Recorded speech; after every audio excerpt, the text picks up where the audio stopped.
नमस्कार दोस्तों, मैं सुनील कुमार आरपी कोचिंग में आपका स्वागत करता हूं। इस दैनिक करंट अफेयर क्लास में हम द हिंदू और पीआईबी के महत्वपूर्ण समाचारों का परीक्षा उपयोगी विश्लेषण करेंगे। यदि आप किसी भी प्रतियोगी परीक्षा की तैयारी कर रहे हैं तो यह क्लास आपके लिए बेहद महत्वपूर्ण है।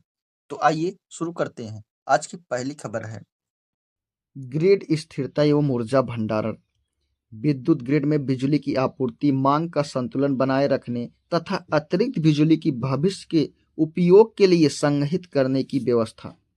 राष्ट्रीय विद्युत योजना यानी कि जनरेशन के अनुसार दो वर्ष 2031-32 तक भारत को 47.24 गीगावाट प्रति 236 गीगावाट हार्स बैटरी ऊर्जा भंडारण प्रणाली BESS तथा 26.69 गीगावाट प्रति 175 गीगावाट हार्स पंप स्टोरेज प्लांट PSP क्षमता की आवश्यकता होगी।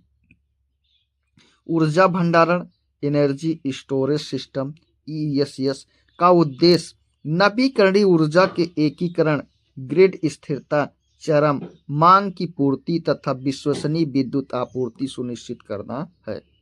सरकार ने ESS को बढ़ावा देने के लिए विद्युत नियमों में संशोधन, राष्ट्रीय ऊर्जा भंडारण ढांचा 2023, ISTS inter state transmission system,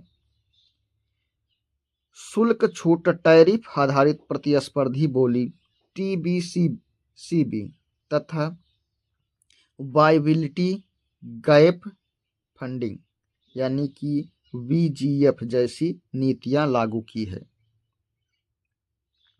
उन्नत रसायन सेल ACC विनिर्माण के लिए 18,100 करोड़ की PLI योजना, क्या PLI योजना प्रोडक्शन लिंक्ड इंसेंटिव योजना लागू की गई, जिसके तहत 50 गीगावाट बैटरी निर्माण क्षमता विकसित की जाएगी, जिसमें 10 गीगावाट ग्रिड स्केल स्टोरेज के लिए निर्धारित है। BESS battery energy storage system PSP क्या है pumped storage plant ESS energy storage system 2031-32 तक अनुमानित निवेश BESS 3.49 लाख करोड़, PSP 1.29 लाख करोड़। स्रोत क्या है? राष्ट्रीय विद्युत योजना एवं क्या है नीति आयोग की सेक्टरल इनसाइट्स पावर, फरवरी 2026 की रिपोर्ट है। अगली खबर है अटल बीमित व्यक्ति कल्याण योजना। किसकी बात हो रही है? अटल बीमित कल्याण योजना यानी ABBKY 27 जुलाई 2026 को कर्मचारी राज्य बीमा निगम यानी कि ESIC employment state insurance corporation ने अटल बीमित व्यक्ति कल्याण योजना की अवधि 1 जुलाई 2026 से 30 जून 2027 तक बढ़ाने की मंजूरी दी। यह योजना बेरोजगार ESIC बीमित कर्मचारियों को अस्थायी वित्तीय सहायता प्रदान करती है। योजना का लाभ प्राप्त करने के लिए लाभार्थी का बेरोजगारी से पहले लगातार 12 माह बीमा योग्य रोजगार में होना तथा किसी एक पूर्ण योगदान अवधि में कम से कम 78 दिनों का अंशदान होना आवश्यक है। योजना के तहत ऑनलाइन आवेदन, कैसा? Online processing, direct benefit transfer यानी कि DBT तथा दावों की नियमित निगरानी की व्यवस्था की गई है।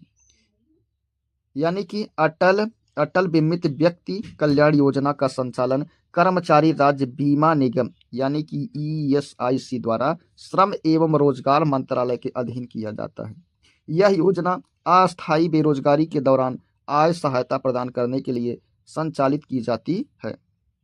अगली खबर है आज की कोसी मेची अंतर राज्य लिंक परियोजना। किसकी बात हो रही है? कि कोसी मेची कोसी मेची ये बिहार में क्या है, बिहार में कोसी नदी के अतिरिक्त जल, मतलब कोसी नदी में बाढ़ आती है, कोसी नदी को बिहार का क्या कहते हैं, शोक। तो वही जो अतिरिक्त जल है उसको मेसी नदी तक पहुंचाकर वहां सिंचाई की सुविधा बढ़ाना और यहाँ कोसी नदी के क्षेत्र में बाढ़ प्रबंधन करना, यानी कि यहाँ बाढ़ को नियंत्रित करना, यही बातें हैं। 27 जुलाई 2026 को केंद्र सरकार ने कोसी मेची अंतरराज्यीय लिंक परियोजना को प्रधानमंत्री कृषि सिंचाई योजना त्वरित सिंचाई लाभ कार्यक्रम के तहत शामिल किए जाने की जानकारी दी। परियोजना की कुल शेष लागत 6143.22 करोड़ है, जिसमें 3652.56 करोड़ की केंद्रीय सहायता स्वीकृत की गई। कितना टोटल लागत कितना है, 6143.22 करोड़, जिसमें से 3652.56 करोड़ कौन देगा, केंद्र, और बाकी राज्य। इसका लक्ष्य मार्च 2029 तक पूरा करना है। कब तक पूरा करना है, मार्च 2029 तक। पूर्वी कोसी मुख्य नहर के यानी कि यहाँ से 41.33 किलोमीटर तक ये पुनर्निर्माण कार्य शुरू हो चुका, मतलब काम शुरू हो गया है, तथा अब तक 8.5% वास्तविक प्रगति भी दर्ज की गई है। भारत और नेपाल कोसी नदी पर सप्तकोसी बहुउद्देशीय परियोजना तथा सन कोसी कमला डायवर्जन बहुउद्देशीय परियोजना के लिए विस्तृत परियोजनाएं रिपोर्ट यानी डीपीआर तैयार करने हेतु सहयोग कर रहे हैं। संयुक्त परियोजना कार्यक्रम यानी कि GPO joint project office SKI Saptakosi Sunkoshi investigation का गठन वर्ष 2003 में भारत नेपाल द्वारा किया गया था। इसका उद्देश्य सप्तकोसी बहुउद्देशीय परियोजना एवं सन कोसी कमला डायवर्जन बहुउद्देशीय परियोजना को डीपीआर तैयार करना है। क्या तैयार करना है, डीपीआर डिटेल प्रोजेक्ट रिपोर्ट। आज की अगली खबर है पल्ले शून्य अपशिष्ट शहर। मदनपल्ले आंध्र प्रदेश का एक शहर है जहां ठोस कचरे का वैज्ञानिक प्रबंधन कर लैंडफिल में कचरा भेजने का लगभग शून्य करने का लक्ष्य यहां पर अपनाया गया है। 27 जुलाई 2026 को आवासन एवं शहरी कार्य मंत्रालय ने बताया कि आंध्र प्रदेश का मदनपल्ले स्वच्छ भारत मिशन यानी अर्बन 2.0 के तहत शून्य अपशिष्ट यानी जीरो वेस्ट शहर के रूप में विकसित किया जा रहा है। मदनपल्ले में प्रतिदिन लगभग 62 टन ठोस अपशिष्ट उत्पन्न होता है, जिसका स्रोत स्तर पर ही पृथक्करण कर लिया जाता है, वैज्ञानिक प्रसंस्करण एवं पुनर्चक्रण यानी रिसाइकिल किया जाता है। नगर पालिका वर्मिंग कंपोस्टिंग सामग्री पुनर्प्राप्ति केंद्र यानी कि MRF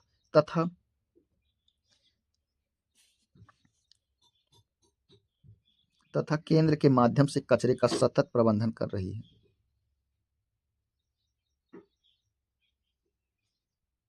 बायो माइनिंग एवं बायो रिमेडिएशन के माध्यम से लगभग 36,512 मीट्रिक टन पुराने कचरे का निस्तारण कर 9.40 एकड़ भूमि को मुक्त कराया गया, जिसे हरित क्षेत्र के रूप में विकसित किया जा रहा है। स्वच्छ भारत मिशन यानी अर्बन 2.0 का उद्देश्य गार्बेज फ्री सिटी यानी जीरो डंप एवं जीरो क्या है लिटरिंग को बढ़ावा देना तथा वैज्ञानिक ठोस अपशिष्ट प्रबंधन के माध्यम से सतत शहरी विकास सुनिश्चित करना है। की अगली खबर है हेपेटाइटिस से निपटने के लिए भारत की लड़ाई। 27 जुलाई 2026 को PIB ने बताया कि भारत 2030 तक हेपेटाइटिस उन्मूलन के लक्ष्य को प्राप्त करने के लिए National Viral Hepatitis Control Programme NBHCP के माध्यम से कार्य कर रहा है। National Viral Hepatitis Control Programme 2018 के तहत हेपेटाइटिस B और C की निःशुल्क जांच, दवाएं और उपचार कराया जा रहा है तथा इसे अन्य राष्ट्रीय स्वास्थ्य कार्यक्रमों से जोड़ा गया। यह कार्यक्रम hepatitis A, B, C, D, E के संबंधित है। इसमें हेपेटाइटिस B से बचाव के लिए यूनिवर्सल इम्यूनाइजेशन प्रोग्राम यानी UIP के तहत टीकाकरण किया जाता है। जबकि हेपेटाइटिस सी के लिए अभी कोई वैक्सीन उपलब्ध नहीं है, ये याद रखना है। मतलब बी के लिए तो उपलब्ध है, सी के लिए नहीं। NVHCP यानी MIS पोर्टल के माध्यम से मरीजों को पेपरलेस रिपोर्टिंग और निगरानी की जाती है। साथ ही नागरिकों के लिए टोल फ्री हेल्पलाइन यानी कि 1800116666 भी यहाँ पर उपलब्ध है। हेपेटाइटिस यकृत यानी लीवर की सूजन है। भारत ने 2030 तक वायरल हेपेटाइटिस उन्मूलन का लक्ष्य निर्धारित किया है।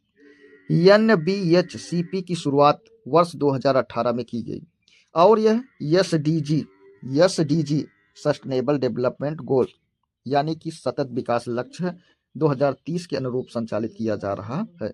दोस्तों, ये क्लास यहीं पर समाप्त होती है। आरपी कोचिंग के साथ मैं सुनील कुमार, धन्यवाद।